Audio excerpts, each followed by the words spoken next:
Hi everyone, welcome back to my channel. My name is Jenny. I'm here today to walk you through my September reading plans.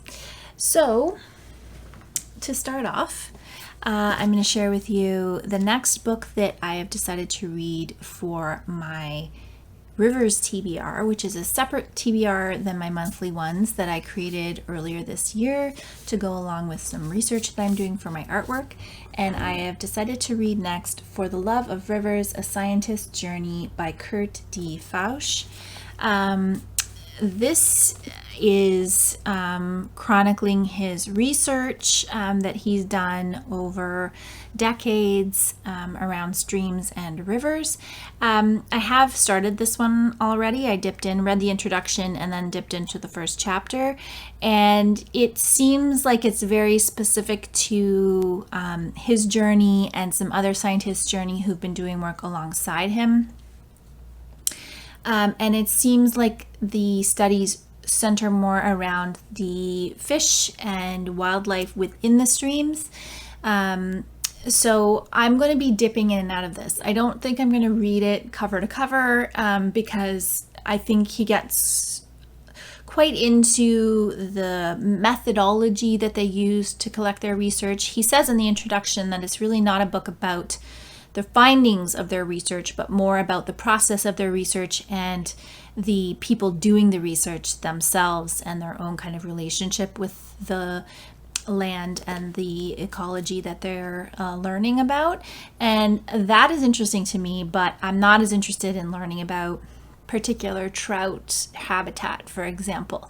I'm more interested in learning about the overall ecology of rivers and streams in relation to humanity and how our actions influence those things. And I think that he does get into that further on in the book. So I'm going to kind of focus more on those chapters than I am about reading the entire thing.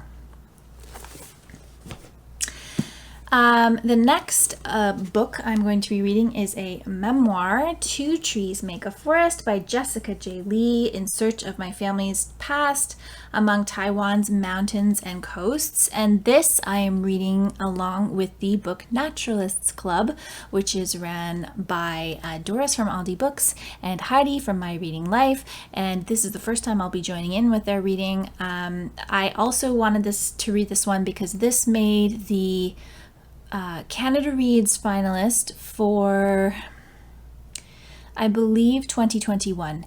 So I usually really enjoy reading the finalist for Canada Reads, and so this one really intrigued me. It's also about place, home, how we find home, how we return somewhere after we've left, different themes like that, which are themes, if you've been around for any length of time on my channel, you know that I read about quite often, and that I am looking for specific experiences around for my artistic research. So this one will be a September read.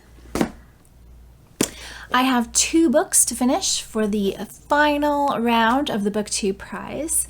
I am reading in the translated fiction category, and so in September I'm going to be reading Brickmakers, a novel by Selva Almada.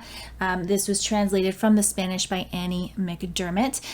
Interesting to be reading another translation from Spanish by Annie McDermott because I've already read, I think the first round I read a book that she translated. So my second work from her.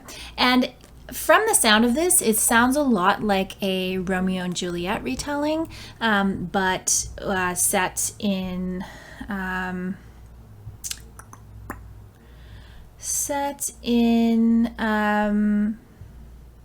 Argentina, and it's a love story between 2 men whose fathers are rival brickmakers.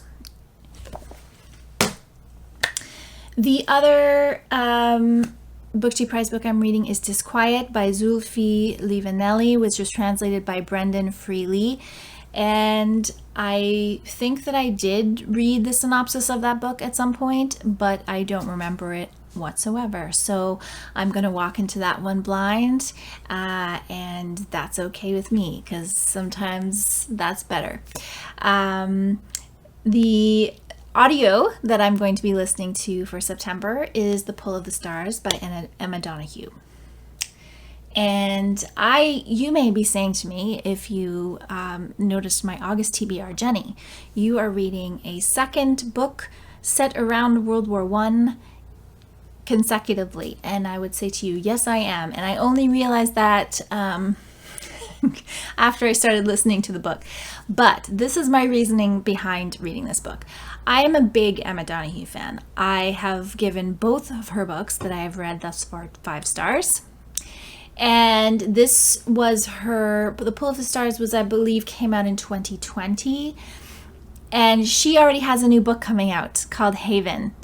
And I started panicking a little bit because several of my favorite authors are releasing new books, and I am not done reading previous books of theirs. Not that you have to be done reading someone's entire catalog in order to read their new book, but I don't want to get too far behind in someone's work. And I'm already quite far behind in other people's work. So I thought, I've got the audio, my Libby app has the audio. I really enjoyed, I read The Wonder by Emma Donoghue in a book form, and I listened to Frog Music on audio, excuse me, and I really enjoyed Frog Music. I enjoyed both of them. They're both amazing. So I thought, The Pull of the Stars is right there. Let's just listen to it. And so that's what I'm doing. And it is, I wouldn't usually put 2 historical fictions back to back about the same era together. But for some reason, that era is a sweet spot for me, and I can read about it a lot. And it doesn't seem to tire me out. So I'm hoping that that's definitely the case with this one. If you don't know the plot of The Pull of the Stars, it is set during the end of World War I, during the Spanish flu pandemic. And you were following Julia Bauer, I believe is her name. She is a nurse midwife in a Dublin hospital, and I think you're following a very short period of time with her in this scenario, in this heightened medical scenario. Medical books can sometimes make my stomach churn. I don't necessarily like listening to extreme descriptions of medical situations, and I've heard that this one can get a bit gory. So far, it hasn't, so I hope I can make it through without feeling sick. And the last book that I'm reading for September is my book club read that I lead with some wonderful artists on the Thrive Together network, and that is Leonora in the Morning Light by Michaela Carter. And this book is about Leonora Carrington, who was a quite famous painter and writer from England, and I believe she lived in Mexico for many, many years, and was also partners with another famous artist, Max Ernst.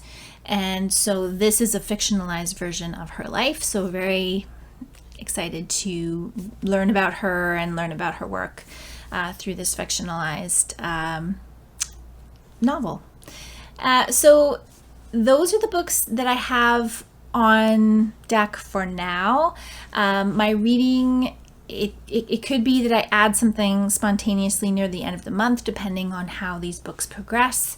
But if I do, you will be able to hear all about that in my September wrap-up.